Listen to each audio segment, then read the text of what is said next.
స్తుతి ఆరాధనా ఆరాధనా స్తుతి ఆరాధనా ఆరాధనా స్తుతి ఆరాధనా.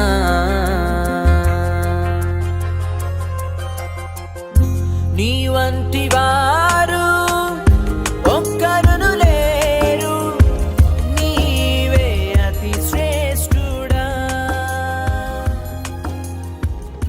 దూతగణములు నిత్యము దేవునికి స్తోత్రం కలుగును గాక. హల్లెలూయా. కొరింథీయులకు రాసిన పత్రిక కృపావాక్యం వింటున్న పిల్లలందరూ హృదయాలు కదిలించబడును గాక. ప్రార్థన చేసుకుందాం. పరిశుద్ధుడా, మహోన్నతుడా, మహాగణుడా, మీకే స్తోత్రాలు చెల్లిస్తున్నా. మీ కృపా కనికరము తోడుగా ఉంచి నడిపించండి, బలపరచండి, సహాయం దయచేయండి. నన్ను మరుగుపరిచి మీరు మాట్లాడండి ప్రభా.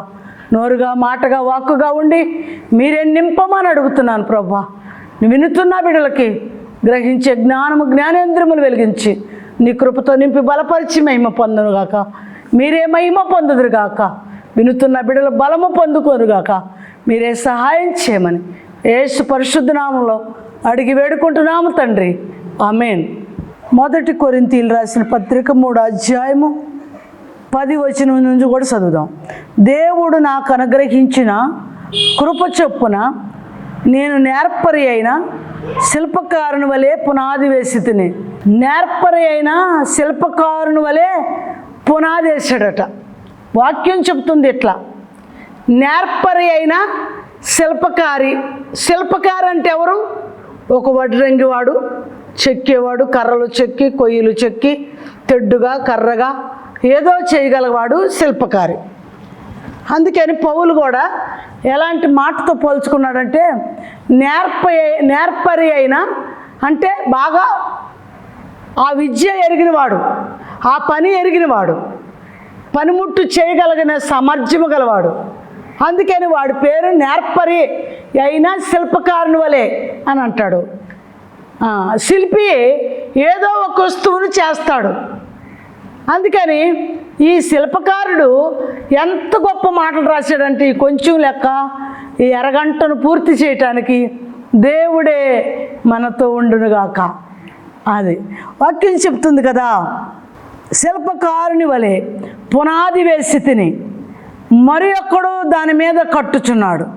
ప్రతివాడు దాని మీద ఎలాగ కట్టుచున్నాడో జాగ్రత్తగా చూసుకొనవలెను.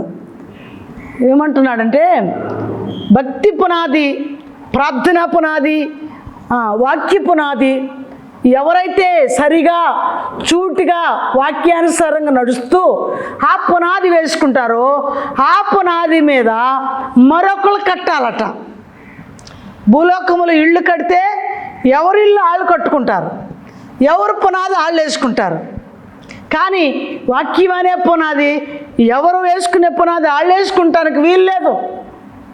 పౌలు గారు కట్టిన పునాది మీదే మనం కూడా పునాది వేయాలి. పౌలు గారు ఏ వాక్యం చెప్పి ఓకే చేశాడో, ఏది నిజం చెప్పాడో, ఏది న్యాయం చెప్పాడో దానినే మనం అవలంబించాలి. అది వాక్యం చెప్తుంది. అట్లా కాదు నేను నా ఇష్టం వచ్చిన పునాది నేను వేసుకుంటా, నాకు చేత అయింది నేను చేస్తా, నీకు చేత అయింది నువ్వు చేస్తే ఈ పునాదుల్లో ఎక్కడో వంకర ఒరుగు కదా. ఆమోసు గ్రంథంలో ఉంటుంది, మీరు ఎప్పుడు వినలేదేమో. ఆమోసు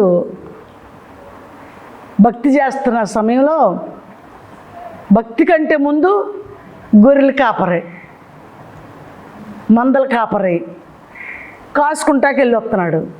వెళ్ళి మేడు చెట్టు కింద పడే కాయలు ఏరుకొని మేడుకాయలు అమ్ముకునేవాడట. ఎంతమందికి అర్థమైంది ఈ మాట? అటువంటి ఆమోసుతో, ఆమోసు నీ ఎదుటిన్న గోడ కట్టారు కదా, అది ఎలా ఉందో చూడు, సమముగా ఉందా, సరిగా ఉందా అని చూడమంటే ఆమోసు చూసేలోపు యెహోవా దేవుడే మట్టపు గుండు తెచ్చి ఆ గోడ మీద పెట్టాడట. ఎంతమందికి అర్థమైంది ఈ మాట? గోడ కట్టే వాళ్ళ దగ్గర మట్టపు గుండు ఉంటుంది చూసారా, తాడు పెట్టి తీస్తారు. ఆ మట్టపు గుండు దేవుడి చేతిలో ఉందట. నువ్వు సరిగా భక్తి చేస్తున్నావా? నువ్వు వేసిన పునాది జాగ్రత్తగా ఉందా? నువ్వు నడిచే పునాది జాగ్రత్తగా ఉందా? నువ్వు చేస్తున్న భక్తి దేవునికి ఇష్టంగా ఉందా అని ఒక దినాన మట్టపు గుండు తెచ్చి న్యాయమైన త్రాసులో పెట్టి ఆ గోడని ఆ తూకం వేసి చూపిస్తాడట. ఈ భక్తి ఎవరు నేర్చుకుంటారో, ఈ భక్తి ఎవరు చేస్తారో, నువ్వేసే పునాది మట్టపు గుండు పెట్టి చూసినప్పుడు అది న్యాయంగా ఉండాలి, సమముగా ఉండాలి, క్రమముగా ఉండాలని చెప్పాడు ఆమోస్కి భక్తి. మరి మనం చేసే భక్తి ఎలాగుంది? ఎవరికి ఇష్టం వచ్చిన భక్తి వాళ్ళు, ఎవరికి చేత అయిన భక్తి వాళ్ళు చేస్తున్నారు. కానీ పౌలు గారు అంటాడు కదా, నేను ఇక్కడ నేర్పరి అయిన శిల్పకారుని వలె భక్తి పునాది వేశాను, మరి ఎవడైనా పునాది వేస్తే ఈ పునాది మీద వేయాలి అంటున్నాడు. ఆ పునాది మీద కష్టాలు వస్తాయే కదా. పౌలు గారు శ్రమలు పడ్డాడు కదా, జైల్లో ఉన్నాడు, కొట్టబడ్డాడు, శ్రమలో పుటవేయబడ్డాడు. శ్రమల్లో పౌలు గారికి ఎన్నో ఇక్కట్టులు వచ్చినాయి. అయితే అలాంటి ఎన్నొత్తే భరించలేమే, అలాంటి భక్తి చేస్తే దేవుడికి పనికిరామే అని ఆ భక్తి పునాది, పౌలు గారి పునాది పక్కబెట్టి సంసోనులాగా నడుద్దాం, దావీదులాగా నడుద్దాం. వాళ్ళు వేసుకున్నారుగా పునాది, వాళ్ళు చేశారుగా పాపాలు, అవి మనం కూడా చేయొచ్చు, మనం కూడా పొట్టడవచ్చు, మనం కూడా తిట్టవచ్చు, పాపం చేయొచ్చు, ప్రభు దగ్గర ఒప్పుకోవచ్చు, కడుక్కోవచ్చు అని ఈ పునాది వేసుకుంటే ప్రభు మట్టపు గుండు ఒక దినాన్ని చేత పట్టుకొస్తాడు. నీ సంఘములోకో, నీ దగ్గరకో, నీ ఇంటిలోకో, నువ్వు సృజించిన పనిలోకో ఆయన రంగంలోకి వస్తాడు. ఆ రంగంలోకి వచ్చినప్పుడు మట్టపు గుండు ఆయన చేతిలో నుండి నిన్ను తూకం ఎత్తాడు. భక్తి చేసే పిల్లలకి ఇవన్నీ వరుగు వంకలు చూసుకుంటూ జాగ్రత్తగా భక్తి చేయాలని మన ప్రభు అయిన క్రీస్తు మనకి నేర్పిస్తూ ఉన్నాడు. ప్రతివాడు దాని మీద ఎలాగూ కట్టుచున్నాడో జాగ్రత్తగా చూసుకోవలను. చూసుకోవాల్సిన బాధ్యత ఎవరికి ఉంది? నీ పునాది నువ్వే, నీ భక్తి నువ్వే పునాది మీద జాగ్రత్తగా కడుతున్నావా లేదా చూసుకో అంటున్నాడు. పౌలు గారు ఏనాడో కట్టాడు, 1000 సంవత్సరాలు అయిపోయినాయి. యేసుప్రభు వారు వచ్చి 2025 సంవత్సరాలు అయితే, ఆ తర్వాత ఒక 10 ఏళ్ళు పోయినాకో, ఒక 20 ఏళ్ళు పోయినాకో వచ్చాడు పౌలు గారు. 10 ఏళ్ళు 20 ఏళ్ళు తక్కువే. అయితే 20 వేసుకో, లేకపోతే 2000 సంవత్సరాలు వేసుకో, 25 సంవత్సరాలు తీసేయి. అయితే పౌలు గారు ఏనాడో వేసిన శిల్పకారి పునాది మీద ఈ రోజు కూడా పునాది వేసేవాడు, భక్తి చేసేవాడు ఆ పునాది మీద కట్టాలంటున్నాడు. మీరు చెప్పాలి, అందరూ ఆలోచించాలి ఇక్కడ. ఒకవేళ నా ఇష్టంగా వంకరగా నేను ఒక పునాది కదా, ఈలోపు పౌలు గారు వచ్చినాక ఎంతోమంది భక్తి పునాదులు కట్టుకుంటూ వచ్చారు. శ్రమలు వచ్చారు, చచ్చిపోయారు, కాల్చేశారు, అనేక మంది చనిపోయారు. అయితే ఎంతమంది చనిపోయినా ఎవరు చేసిన భక్తి ప్రకారం వారి పునాదులు పరలోకములో ఉన్నాయి అని సంతోషించొద్దు. పునాదులు దాచాడు, ఉంచాడు. నువ్వు నేను నడిచే నడవడి దాచాడు, ఉంచాడు. ఆ పునాదికి ఒక దినాన ఏ పునాది వీటిల్లో బలంగా ఉందో, పరిశుద్ధంగా ఉందో, నీతిగా ఉందో, అపవిత్రత ఉందో దాన్ని పరీక్షించటానికి దేవుడే మట్టపు గుండు తెచ్చినాక దాన్ని సరిచూసి దానికి అగ్ని ఎత్తాడట, నొప్పి అంటిస్తాడట. ఎంతమందికి తెలుస్తుంది ఈ సంగతి? నొప్పి అంటిస్తే ఈలోక సంబంధమైన ఇళ్ళు అయితే కాలిపోతాయి. కానీ ఇది పరలోక సంబంధమైన పునాది, భక్తిపరమైన పునాది, ఆత్మ సంబంధమైన పునాది. ఈ పునాదికి ఆయన మట్టపు గుండు చేత పట్టుకొని ఈ పునాదుల కాడకి వస్తాడట. ఈ పునాదుల కాడకి ఆయన మట్టపు గుండు తెస్తే మనం గజ్జ వనకాల్సిన రోజు ఉంటాయి. అందుకని ఇక్కడేమంటున్నాడు చూద్దాం. జాగ్రత్తగా చూసుకొని వెళ్ళను, వేయబడినది తప్ప మరి ఒక పునాది ఎవడునూ వేయనేరడు. ఒకవేళ వేస్తే ఆ పునాది మీద వంకరగా కడితే ఆ పునాది మీద వాడిష్టం వచ్చినట్టు కడితే, ఎవడిష్టం వచ్చినట్టు వాడు కడితే, ఆయన పరీక్షించడానికి వచ్చినప్పుడు ఆ పరీక్షలో కాలిపోతుంది. ఆ పరీక్షలో నీ భక్తి కోల్పోతావు. ఆ పరీక్షలో నువ్వు నిలవలేవు. అందులో చోటు లేదు. వాక్యం చెప్తుంది. మనం ఒక భూసంబంధమైన వాటిని మనము ఎదుటికి తెద్దాం. పరీక్ష రాస్తూ ఉంటారు అందరూ. ఎగ్జామ్లో అందరూ రాయటానికి కూర్చుంటారు. అందరూ కరెక్ట్గా పాయింట్ క్రాస్ చేసి క్వశ్చన్ ఆన్సర్ జవాబు రాయలేదనుకో, ఆ పరీక్షలో కూర్చున్నా సరే, సమయం అయిపోయేదాకా రాసినా సరే, ఆ పరీక్ష పాస్ అవటానికి వీలు లేదు. వంకరగా రాశాడు, తిరస్కారంగా రాశాడు, కొదువుగా రాశాడు, సమాధానానికి క్వశ్చన్ ఆన్సర్ సరిగా లేదు. అప్పుడేం చేస్తాడు మాస్టర్? సంవత్సరం అయిపోయినాక ఎన్నిసార్లు ఎగ్జామ్ పెట్టారో అన్నిసార్లు కొటేషన్ తీసుకొని ఖచ్చితంగా దాన్ని గ్రేడ్ చేసి, ఎక్కడ మార్కు తప్పిపోయాడో అక్కడ ఖచ్చితంగా మైనస్ పెట్టేస్తాడు. మార్కులు లేవు అనుకో, ఆ సంవత్సరం వాడు అందులో నుంచి బయటకు రావటానికి వీల్లేదు. మరి ఇది మరొక సంవత్సరం అయినా చదవటానికి అవకాశం ఉంది. ఈ పునాది యేసుక్రీస్తే. ఈ పునాది యేసుక్రీస్తే. ఎవడైనానో ఈ పునాది మీద బంగారము, వెండి, వెలగల రాళ్ళు, కర్ర, గడ్డి, కొయ్య, కాలు మొదలైన వాటితో కట్టినలా వాని వాని పని కనబడును. ఎంతమంది ఎన్ని రకాలతో కడతారు? ఒకళ్ళు సిమెంట్తో, ఒకళ్ళు ఇసుకతో, ఒకళ్ళు కర్రతో, ఒకరు కొయ్యితో, ఒకరు గడ్డితో ఆ పునాదులు వేస్తే ఒక్క దినాన పరీక్షలో కోల్పోతాయి ఈ పునాదులు. కొయ్య, కాలు అంటే, కాలు అంటే ఏంటి? నీ ఇష్టం వచ్చిన నడవడి, నీ ఇష్టం వచ్చిన పునాదులు. కొయ్య, కాలు, కర్ర, గడ్డి, బంగారం, వెండి, వెలగల రాళ్ళు పునాదులతో కడితే కట్టి ఉండొచ్చు. కానీ దేవుడు పరీక్షించడానికి వచ్చినప్పుడు ఈ పునాదులన్నీ కాలిపోతాయట. దేశంలో, ప్రపంచంలో ఎన్ని సంఘాలు ఉన్నాయో, ఎంతమంది సేవకులు ఉన్నారో, ఎంతమంది వర్తమానం చెబుతున్నారో, ఆయా వాక్యాలు విని మనస్సును మార్చుకోలేని స్థితిలో పతనావస్థకి వెళ్ళిపోయేవారు కొందరు. ఆయా వాక్యాల్లో తప్పు బోధ పట్టుకొని వంకరగా నడిచే విశ్వాసులు కొందరు. ఇలాగా కొయ్య ఒకళ్ళు, కాలు ఒకళ్ళు, వెండి ఒకళ్ళు, బంగారం ఒకళ్ళు, వెలగల రాళ్ళు ఒకళ్ళు పట్టుకొని పునాదా వేసుకున్నారు. ఓకే, పరీక్షలో క్రీస్తు న్యాయపీఠం దగ్గరికి వెళ్ళి మనందరం నిలబడితే అక్కడ ఖచ్చితంగా ఏం చెప్తున్నాడంటే, మట్టపు గుండు చేత పట్టుకొని అక్కడికి వస్తాడు. భూలోకములో బ్రతికుండగా భక్తి జీవితము చేయటానికి ఎంతమంది కొయ్య, కాలు, కర్ర, గడ్డితో కడుతున్నావు, భక్తి పునాది వేస్తున్నావు, పరిశీలన చేసుకో. ప్రియమైన సహోదరులారా, కొయ్యతో కట్టిన, కాలుతో కట్టిన, గడ్డితో కట్టిన, వెలగల రాళ్ళతో కట్టిన, ముత్యాలతో కట్టిన, రత్నాలతో కట్టిన ఆయన ఓకే చేయడు. దేవుని చిత్తమే ఆ పునాది ఆయన పరీక్షించడానికి వచ్చినప్పుడు అగ్ని రాజబెడతాడు. అక్కడ వాక్యం చెప్తుంది ఇలాగా. మరి అందులో కూడా పాస్ అవ్వాలి. అది కదమ్మా, 10th క్లాసు మొదటి నుంచి ఆది నుండి చదివి మధ్యలో పరీక్షలు, ఎగ్జామ్లు రాస్తూ లాస్ట్ ఫైనల్ ఆ ఎగ్జామ్లో కూడా పాస్ అవ్వాలి.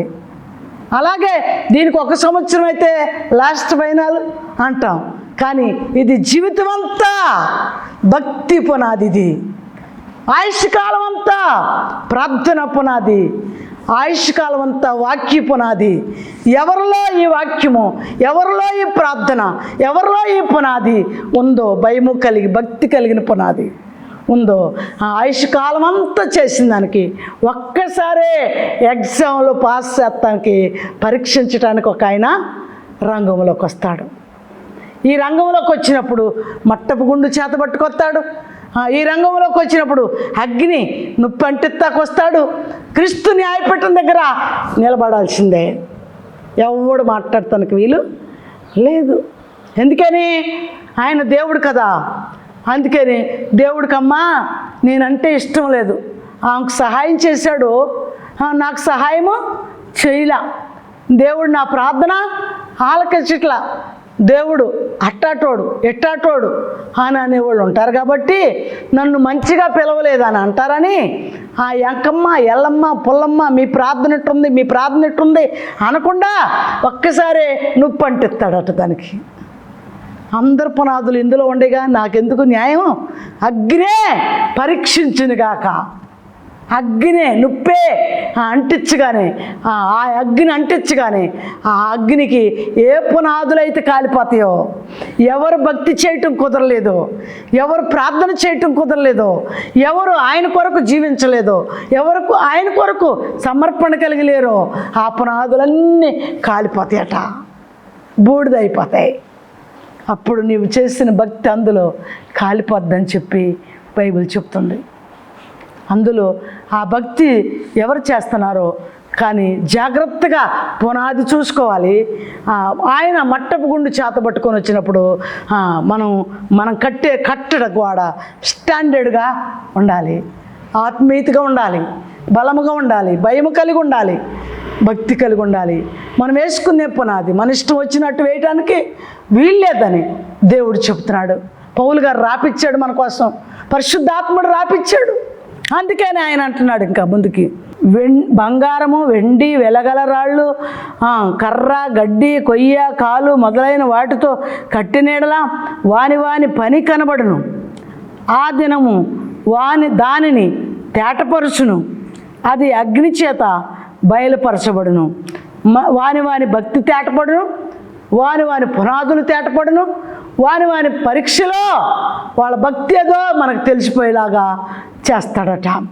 అప్పుడు వరకు ఎంత ఓపిక కలిగి ప్రార్థన చేయాలో, ఎంత భక్తి కలిగి జాగ్రత్తగా నడవాలో పరిశీలన చేసుకుందాం. వాక్యానుసారంగా జీవిద్దాం.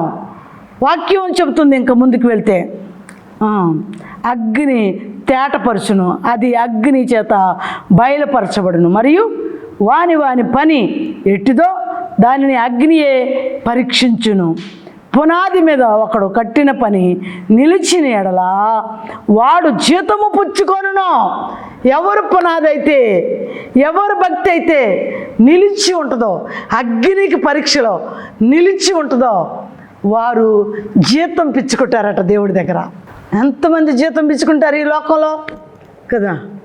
ఖచ్చితంగా ఏసై పని చేసిన జీతం తీసుకునేవాళ్ళు ఉన్నారు, చర్చి నడిపిన జీతం పిచ్చుకునేవాళ్ళు ఉన్నారు, సంస్థల్లోకి వెళ్ళి జీతం తీసుకునేవాడు ఉన్నాడు, ఏ పని చేసినా జీతం పిచ్చుకున్నాడు. పనివాడు జీతానికి పాత్రుడంటే వీళ్ళు అనుకుంటున్నారు ఈ భూలోకములో ఏ పని దేవుడి నిమిత్తం చేస్తే జీతం తీసుకుంటే తప్పేమీ లేదు అనుకుంటున్నారు.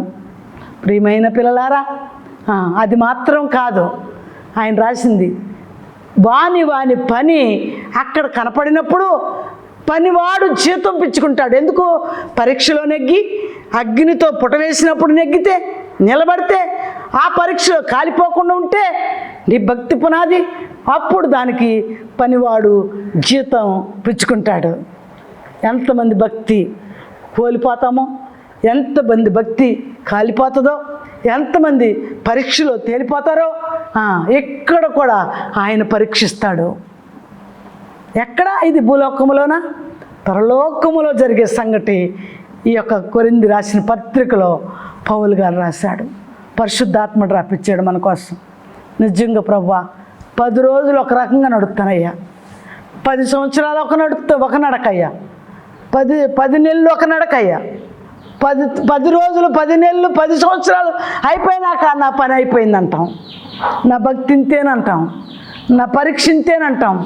కానీ ఆయన అంటున్నాడు కదా, పనివాడు జీతానికి పాత్రుడని ఇక్కడ ఉంది, పుచ్చుకొను. ఒకని పని కాల్చివేయబడిన ఎడల వానికి నష్టము కలుగును. నష్టం కలుగుద్ది. ఏమంటారు మీరు? ఆ పని ఇప్పుడు పరీక్ష రాసి పాస్ అవ్వకపోతే సంవత్సరాలంతా వయసు అంతా ఎంత చదువో అంత చదువు అయిపోయినా పాస్ అవ్వకపోతే ఉద్యోగం వస్తుందా?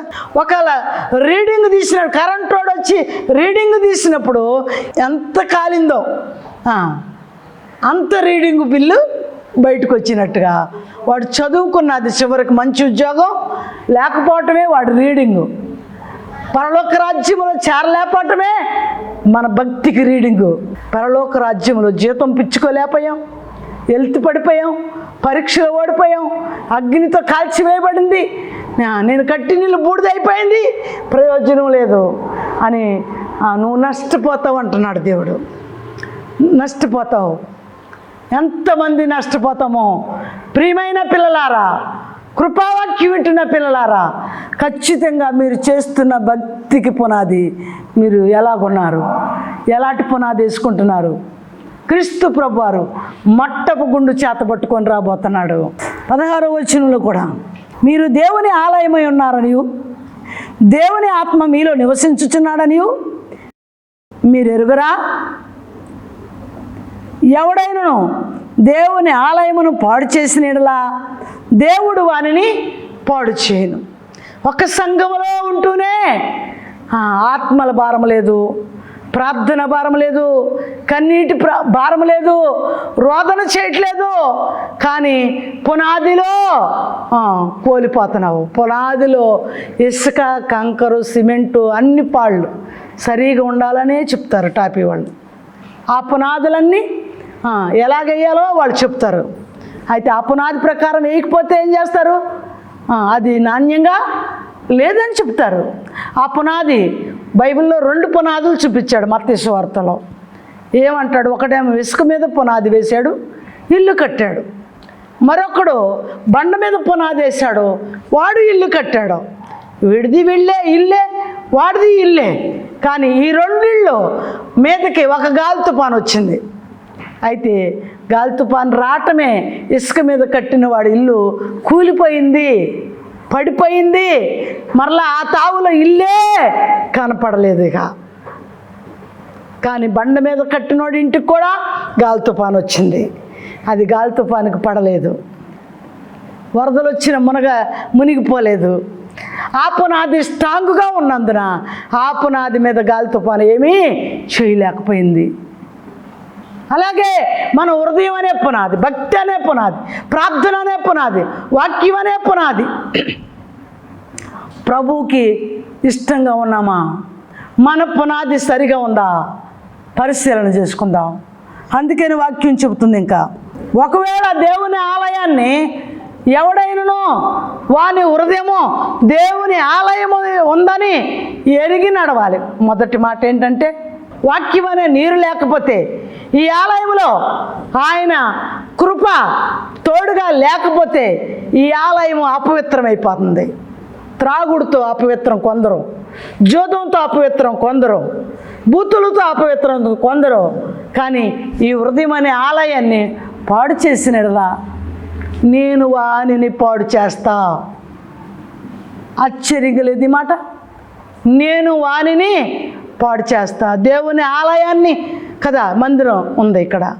ఈ మందిరంలో ఎవరైతే కొందరు ప్రార్థన పూర్వకంగా నడుపుతారు, ఈ మందిరానికి వెళ్దాం అంటారు. కొందరైతే ఈ మందిరానికి వెళ్ళొద్దమ్మా, వాళ్ళు వాక్యం బాగలేదు అని అడ్డు చెప్తారు, పతనం చేస్తారు. వాళ్ళు ఆలయాన్ని పాడు చేయటానికి పూనుకున్నారు. కాబట్టి దేవుని ఆలయాన్ని పాడు చేస్తే నేను వానిని పాడు చేస్తాననుంది. ఒకటి నేను చెప్తున్నా, మొదటి మాట రియల్ కనపడే ఆలయాన్ని పాడు చేయకూడదు.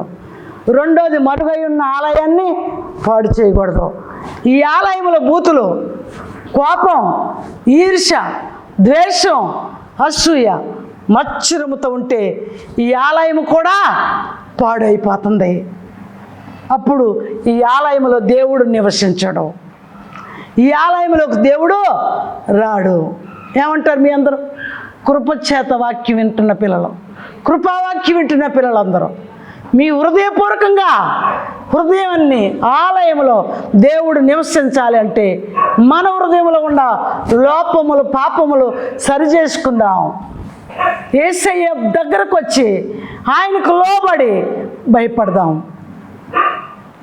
ఆయన కృప మనకు కావాలి. మీరేది వాక్యం అంత కమ్మగింటున్నారో ఇవాళ మీకు ఎంత భక్తి ఉందో నాకు అర్థమైపోతుంది. దేవునికి స్తోత్రం. హల్లెలూయా. అందుకని ఆయన అంటున్నాడు కదా, దేవుని ఆలయము పరిశుద్ధమై ఉన్నది, మీరు ఆ ఆలయమై ఉన్నారు, ఎవడనూ తన్ను తాను మోసపరుచుకొనకూడదు. మీలో ఎవడైనను ఈ లోకమందు తాను జ్ఞానిని అనుకొని ఎడలా జ్ఞాని అగునట్లు వెర్రివాడు కావాలను. ఈ లోక జ్ఞానము దేవుని దృష్టికి వెర్రితనమే. జ్ఞానులను వారి కుయుక్తులో ఆయన పట్టుకొనును మరియు జ్ఞానుల యోచనలు వ్యర్థములని ప్రభువునకు తెలియను. దేవునికి స్తోత్రం, దేవునికి స్తోత్రం. అందుకని మనలో ఒకవేళ జ్ఞానం ఉండొచ్చు, బైబిల్ గురించి ఉండొచ్చు, ప్రార్థన గురించి ఉండొచ్చు, దర్శనాలు ఉండొచ్చు, కళలు ఉండొచ్చు, కానీ దేవుని గూర్చిన జ్ఞానము హృదయములో నింపుదల లేకుండా మన జ్ఞానము దేవుడి దృష్టికి వెర్రితనము అంటున్నాడు. కనుక మన జ్ఞానము దేవుని ఎదుట పనిచేయదు, కానీ దేవుని ప్రేమ మాత్రమే ఆయన ఎదుట పనిచేస్తుంది. దేవుని కృప మాత్రమే ఆయన ఎదుట నిలబెడుతుంది. ఇది నేర్చుకొని క్రీస్తు అనే బండ మీద మన పునాది జాగ్రత్తగా మెళుకు కలిగి క్రీస్తు అనే బండ మీద నిలబడదాం. క్రీస్తు అనే బండ మీద గాలి తుఫానులు అనగా శోధనలు, శ్రమలు, ఇరుకులు, ఇబ్బందులు వస్తాయి. గాలి తుఫాను అనగా పోట్టాట్లు, గొడవలు, సమస్యలు వస్తాయి. గాలి తుఫాన్లో ఈ హృదయం అనే ఇంటిని జారగొట్టుకోకూడదు, పడగొట్టుకోకూడదు, హృదయం అనే ఆలయాన్ని పాడు చేసుకోకూడదు. దేవుడు దీవించును గాక. ఆమేన్. కృపావాక్యం వింటున్న పిల్లలందరికీ ఆయన కృపా ఔన్నత్యములు వారికి కలుగును గాక. కృపావాక్యం వింటున్న పిల్లలందరూ వారి హృదయములు తెరవబడును గాక. వారి కుటుంబములో దేవుడు మహిమ కార్యములు జరుగును గాక. నీ కృప మేలులు పొందుదురుగాక. నీ సన్నిధి వారితో ఉండునుగాక. ప్రార్థన చేసుకుందాం. పరిశుద్ధుడా, మహోన్నతుడా, మహాగరుడానికి స్తోత్రాలు. జీవముగల తండ్రి, నీ మాటలు ప్రభా, నీ ఉచితంగా ఇచ్చిన కృప, ఉచితంగా ఇచ్చిన రక్షణ, నీ కొరకు ప్రభా ఎదురు చూసే భాగ్యం దయచేయండి. శిల్పకారుని వలె నేర్పరి అయిన శిల్పకారుని వలె పునాది వేసాడంటయ్యా.